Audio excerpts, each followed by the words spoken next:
Shalom, brothers and sisters. Grace, mercy, and peace be unto you.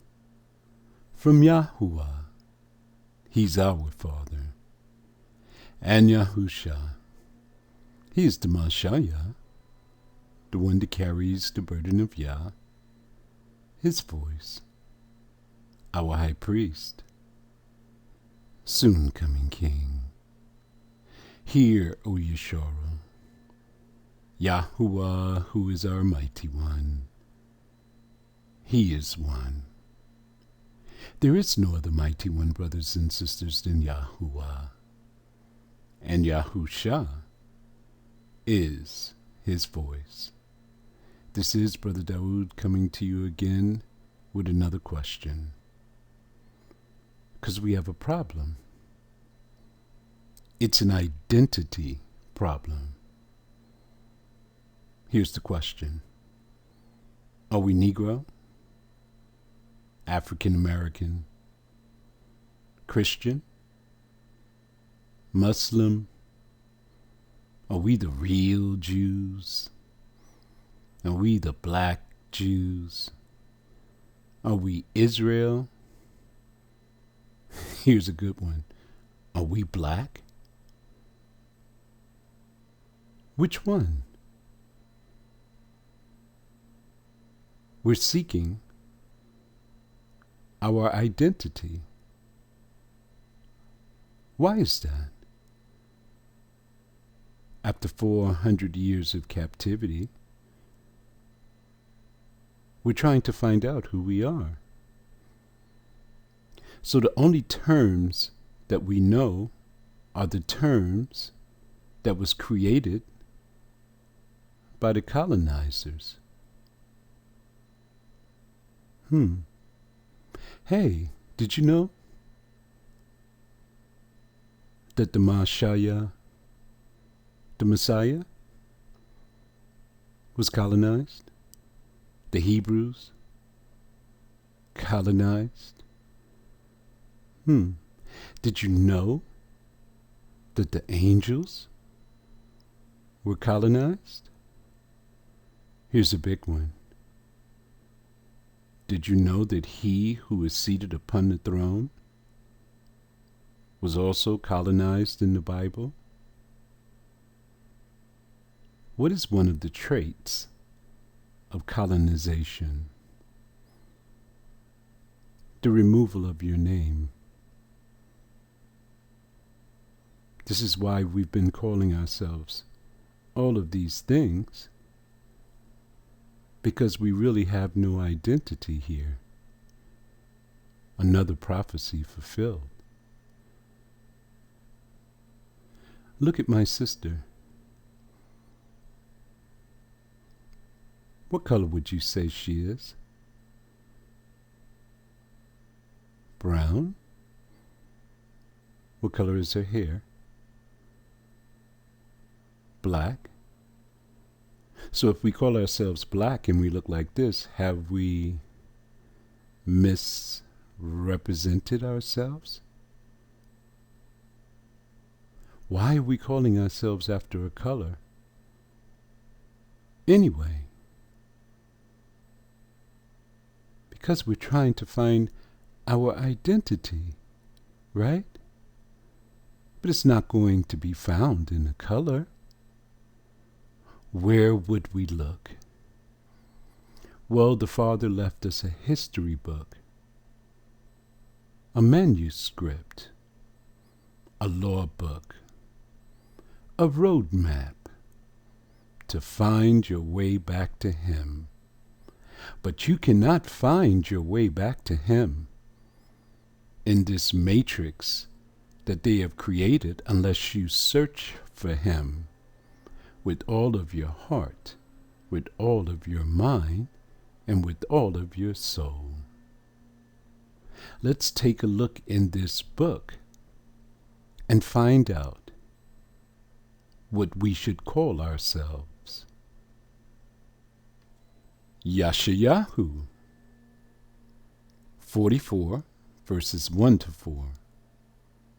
1. Yet now hear, O Jacob, my servant, and Yisharel, whom I have chosen. Jacob is the servant of he who is seated upon the throne. And Yisharel is the name that was given to him by the Alayam when he wrestled with them. Yisharel refers to us, his progeny, whom Yah has chosen. 2. Thus saith Yahuwah that made you, and formed you from the womb. This will help you. Fear not, O Jacob, my servant, and you, Jeshurun. Colonization, brothers and sisters. They said that Jacob's name now is Jacob. Yisharel is Israel. Yahuwah was replaced with the Lord. And here, Jeshurun, the real script is Waya Sharu. Does that sound anything like Jeshurun? But it does sound like Yisharel. But it has a Wa, and the N after the Ra. What does that represent?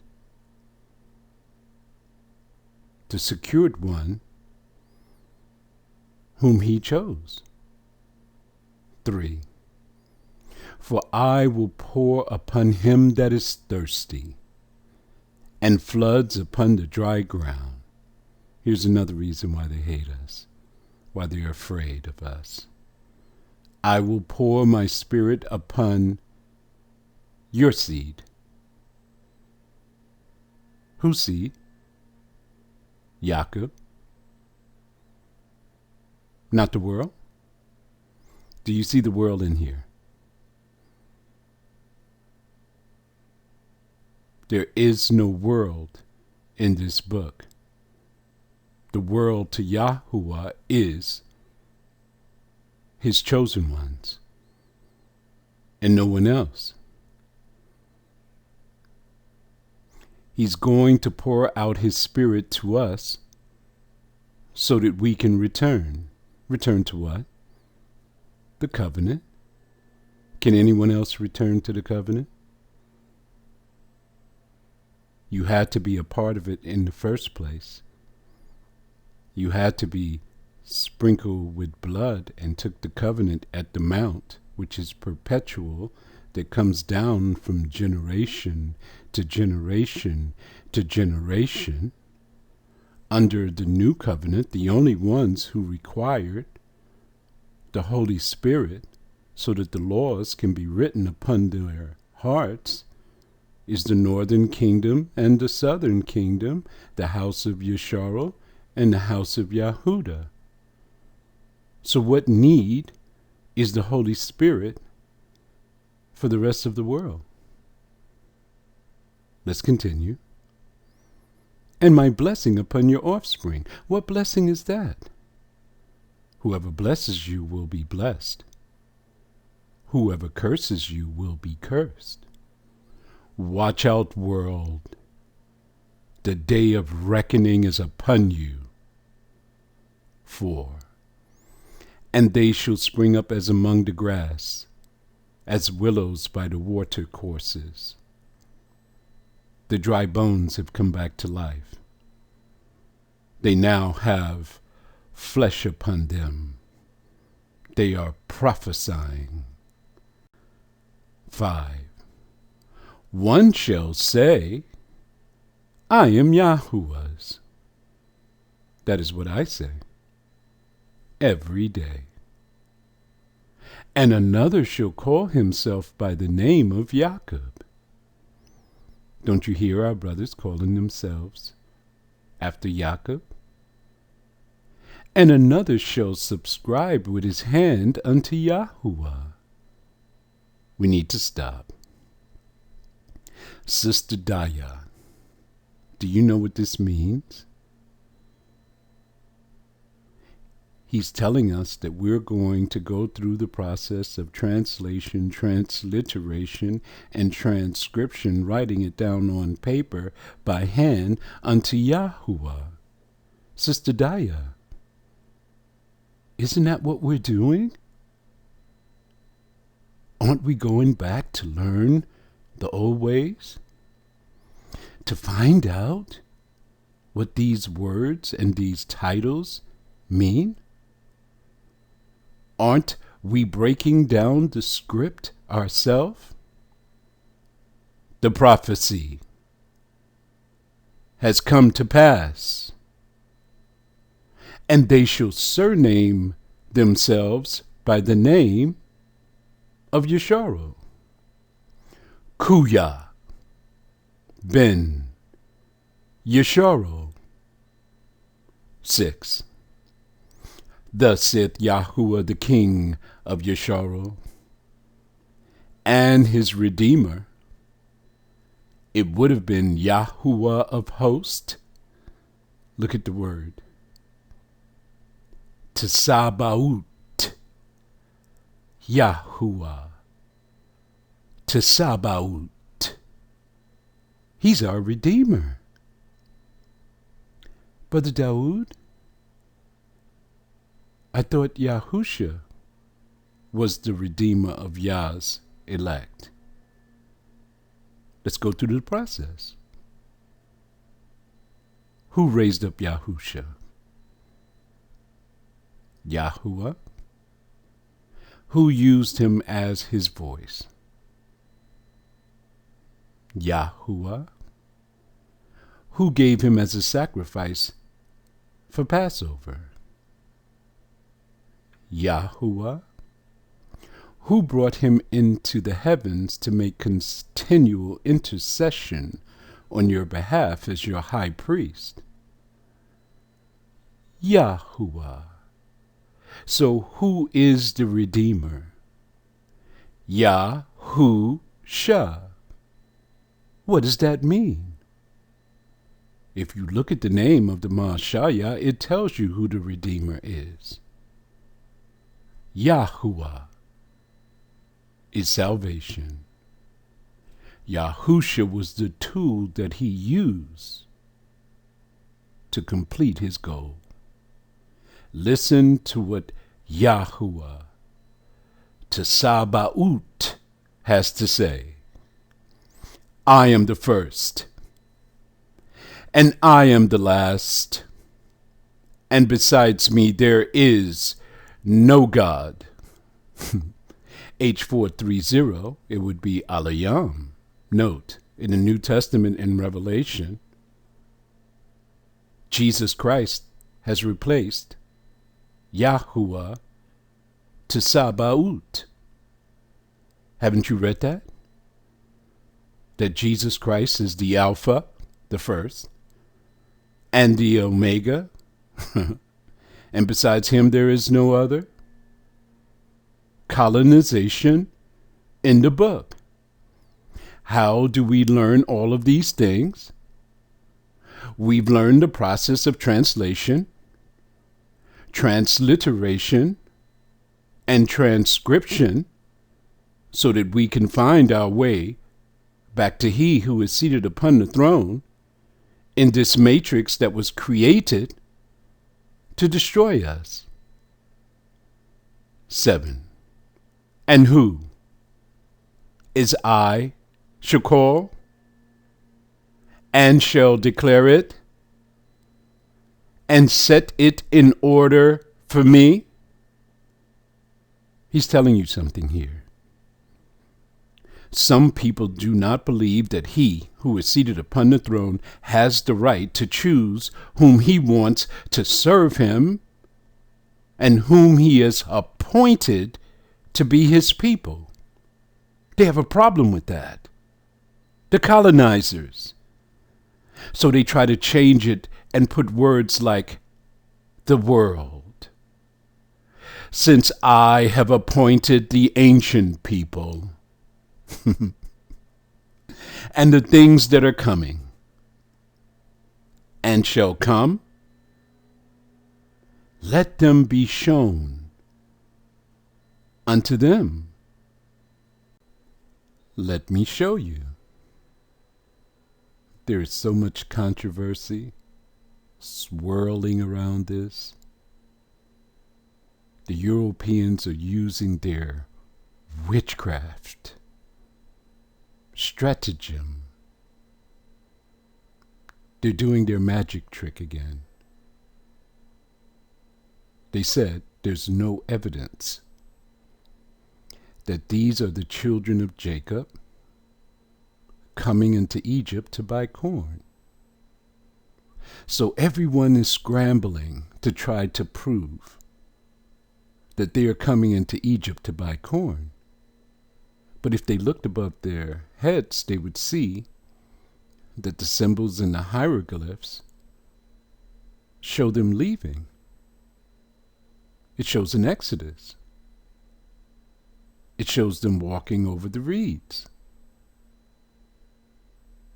So if you're thinking that they're coming to buy corn, you have a major distraction, don't you? You're looking in the wrong place. Look up top.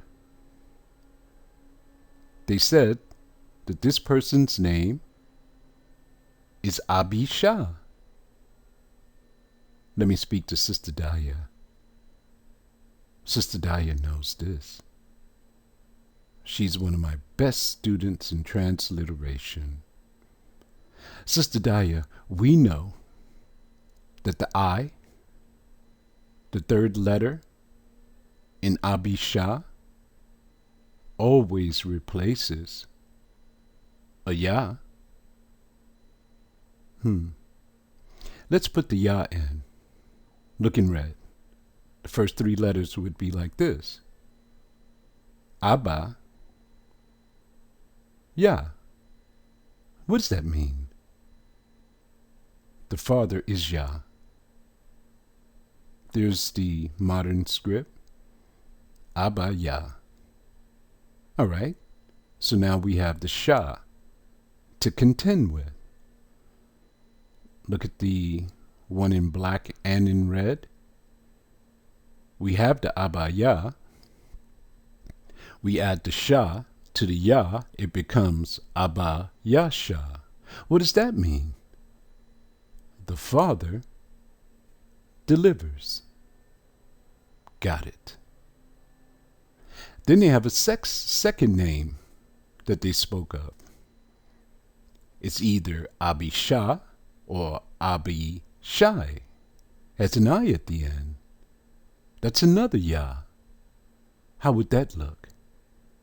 Look at the one that's in black and red. Abba, Yasha, Ya. What does that mean? The Father who delivers is Ya.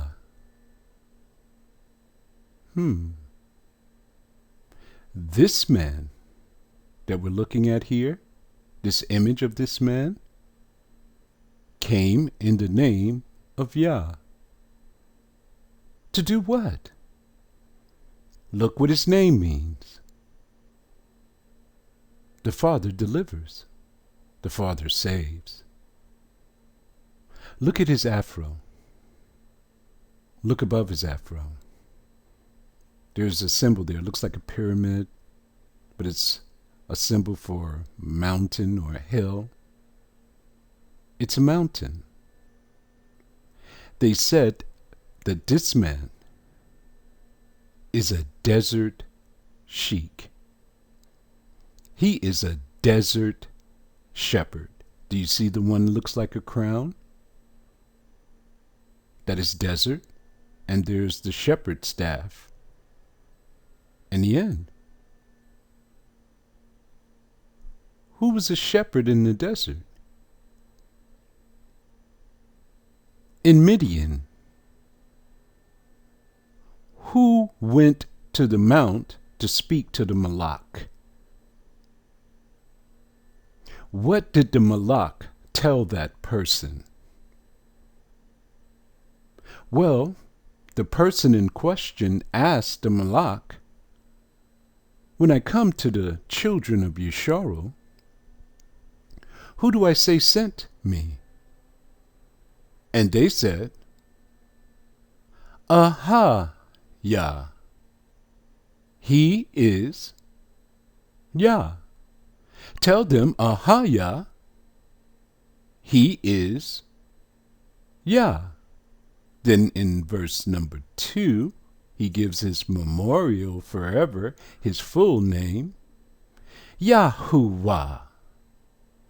So this man who came from the desert, who is a desert shepherd, a desert sheik, came into Egypt to do what?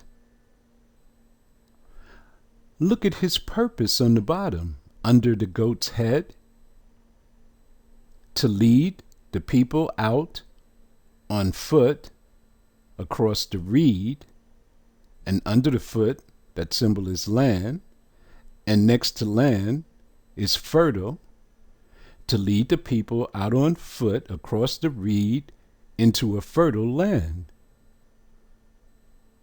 Wasn't that the purpose of the one that we call Moses? All the time, they would have you looking for them coming into Egypt. This would depict something different.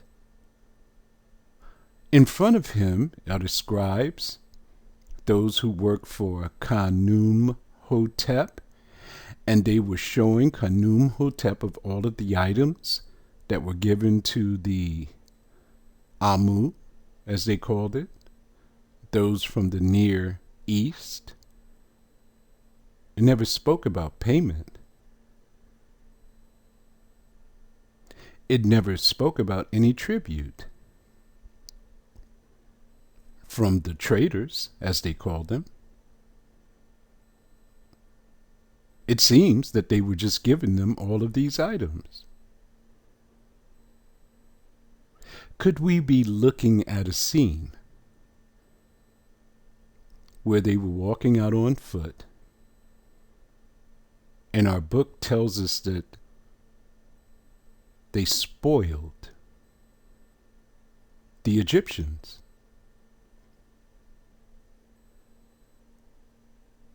The Egyptians were afraid. All of the plagues came. Remember, the owl speaks of the plagues. The last plague was their firstborn sons died. And after that, they said, oh no, these people got to leave. And as they were leaving, they just gave them anything that they wanted. Listen to what they probably said. Just get out of Egypt. The ancient people, they said that they were traitors. They said that they are Shemitic, from Shem, the Amu, those from the Near East. Note, can we think, deduce together? Is it a sin to think? Well, if it's a sin to think, let us commit this unpardonable sin. And let's think today. Look at the women. Would they be coming into Egypt? It's a pretty long journey on foot, dusty, dirty trail. Yeah. Would they be coming into Egypt looking like this with those nice boots?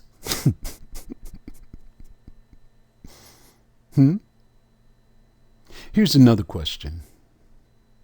Remember, we're committing the unpardonable sin. We're using our minds, which they say that we cannot use, right? Only follow what they say. Only follow their academics. Don't think for yourself. We're not going to do that. We're going to use our minds today. If you're a trader, are you going to bring your wives and your children on these trading trips? It's not like modern times. They had to walk through the desert. There were lions and hyenas and all kinds of beasts and perils and robbers and thieves everywhere.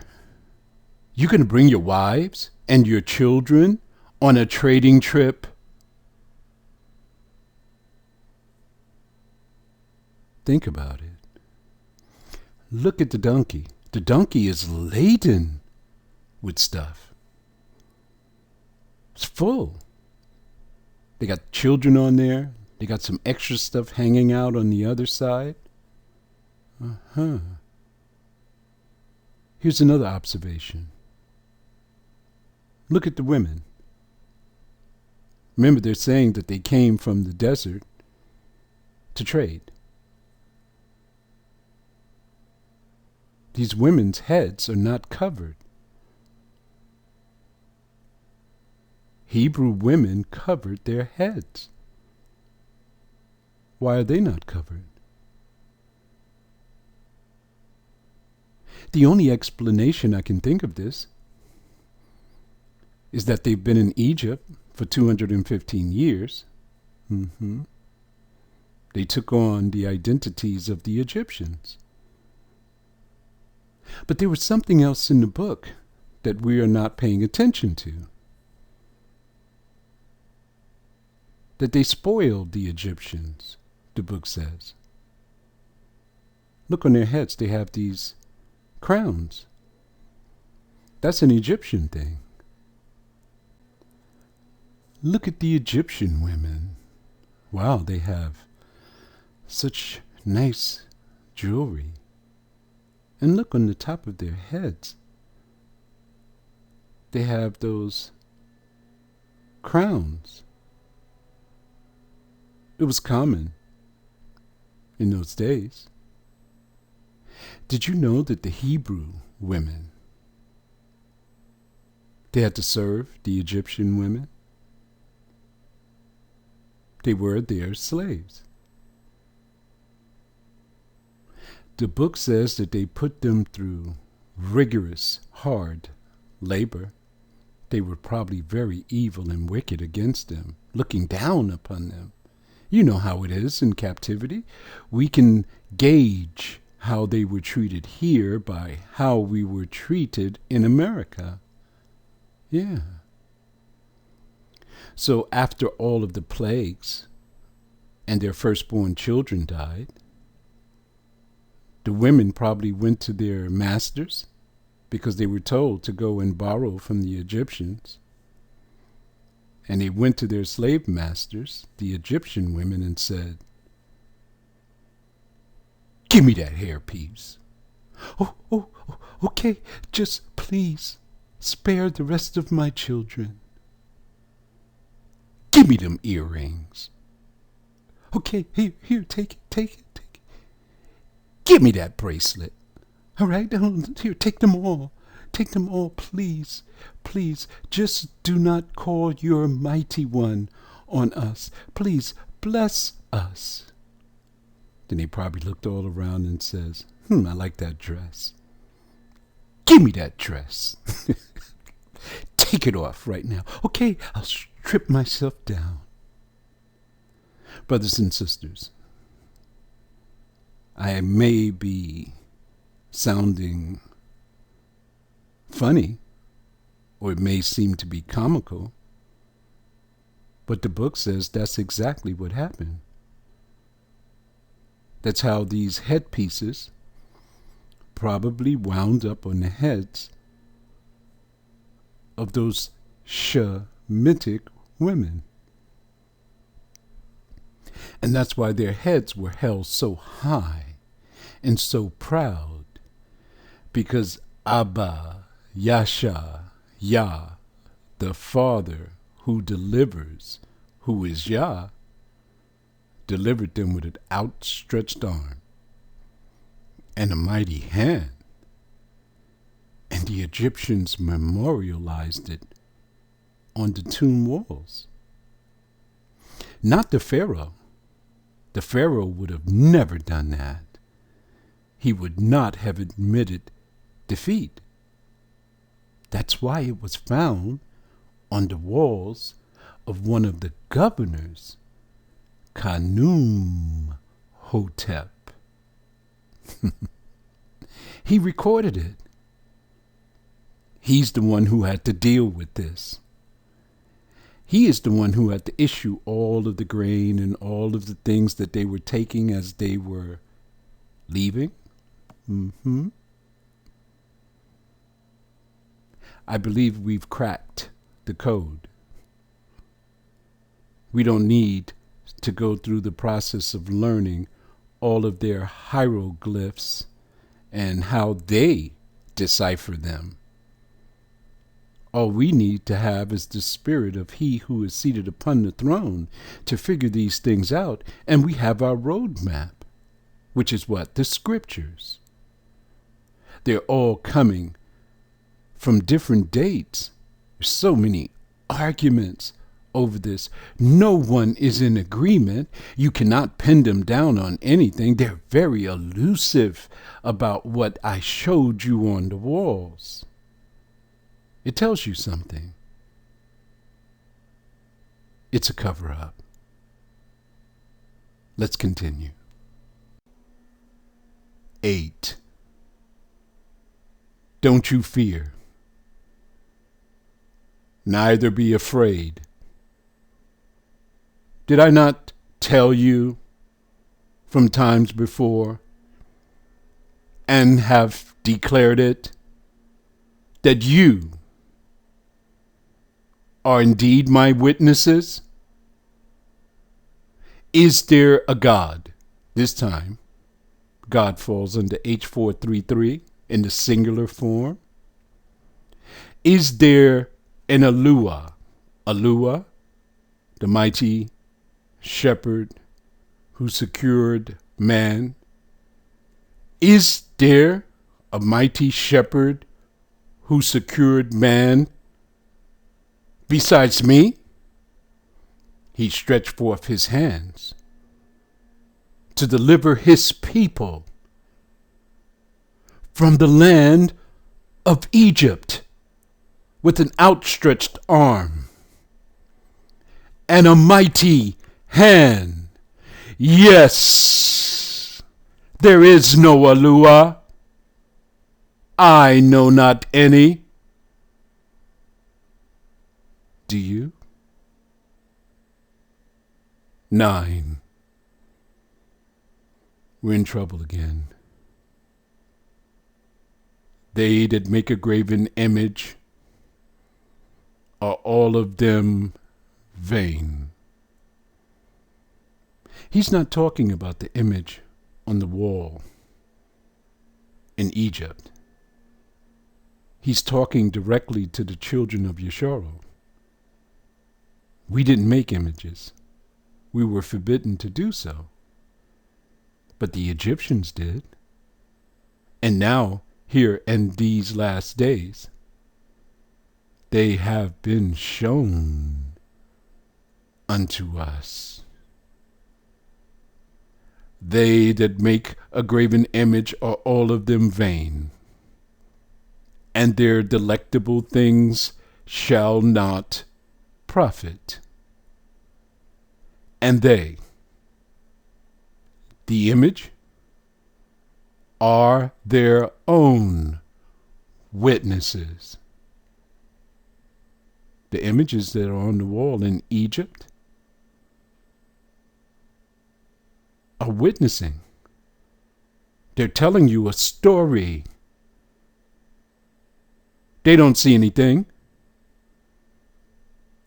They don't know anything. So therefore, an image, it cannot be ashamed. 10. But look who can. Which one of you have formed a god?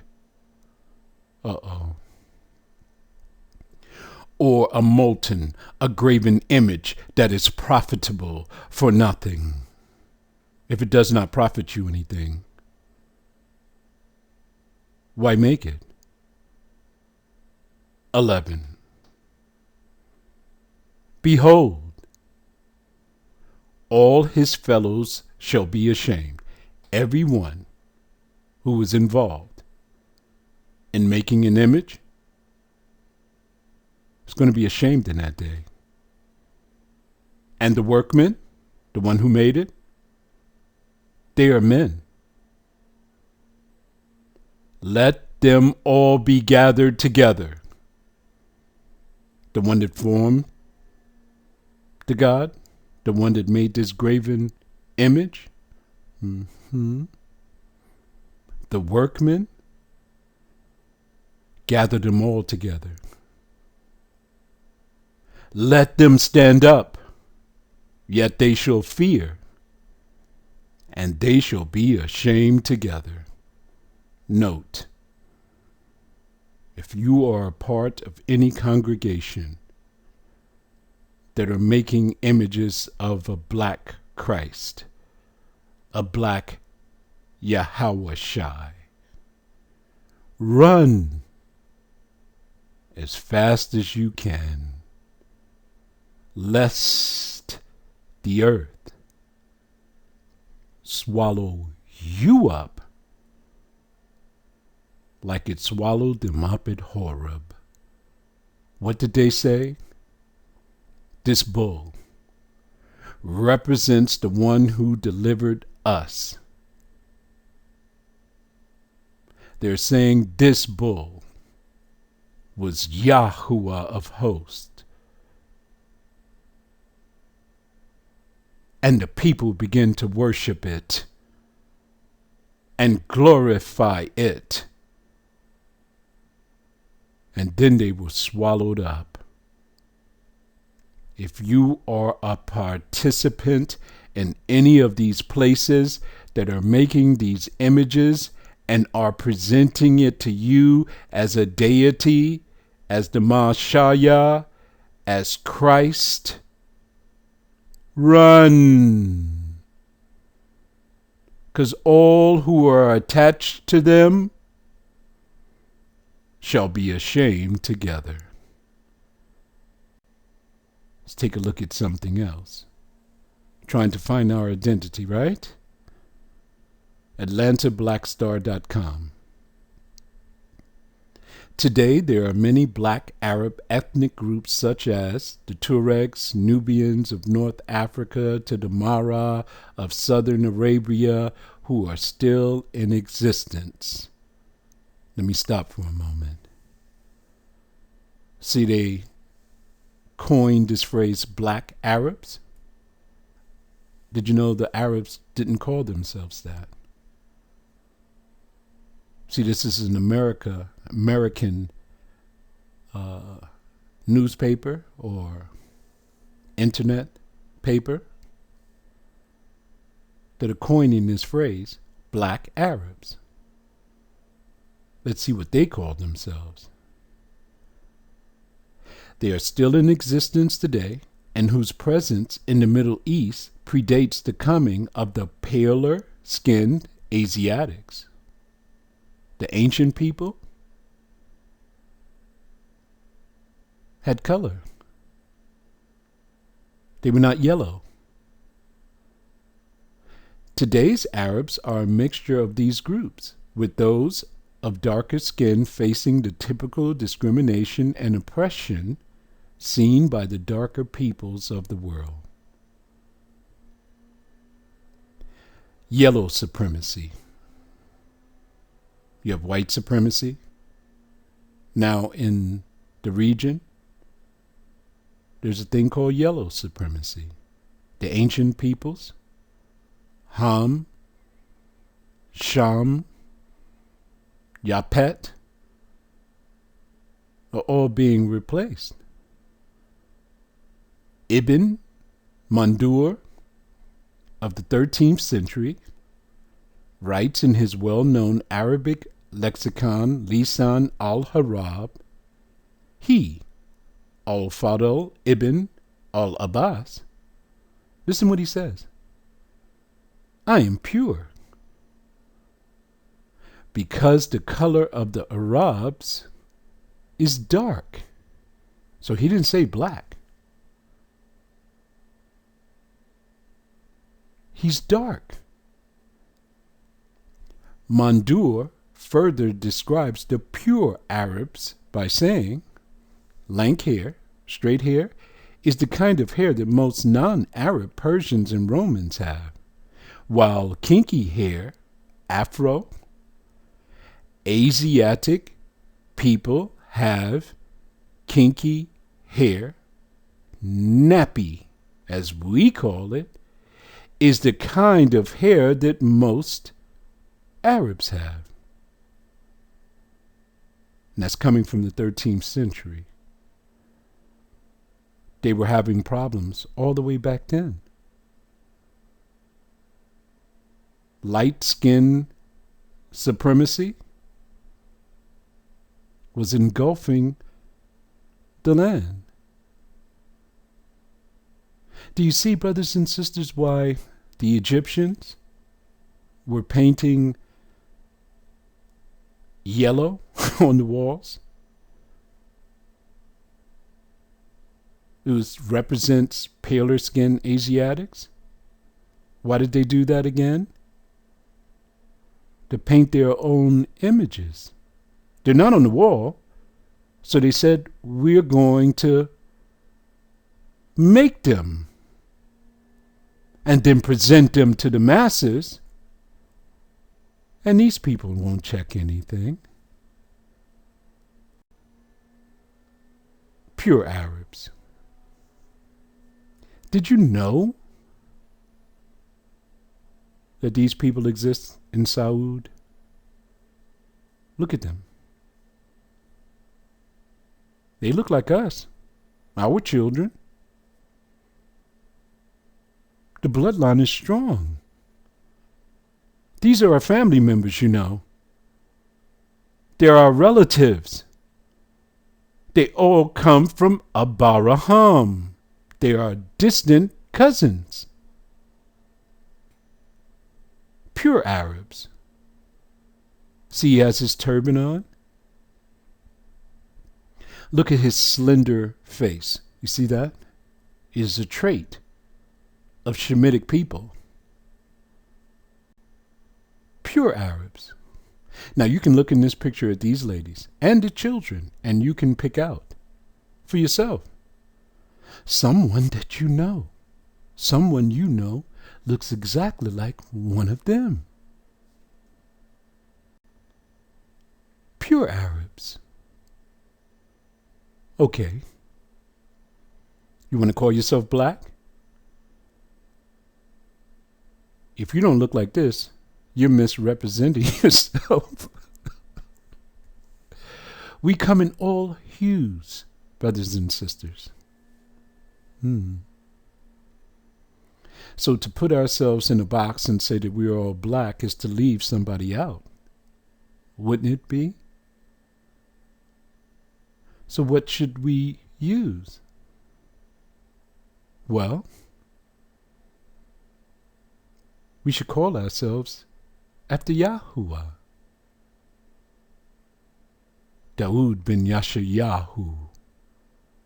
My little man, his name is Yaremeyahu.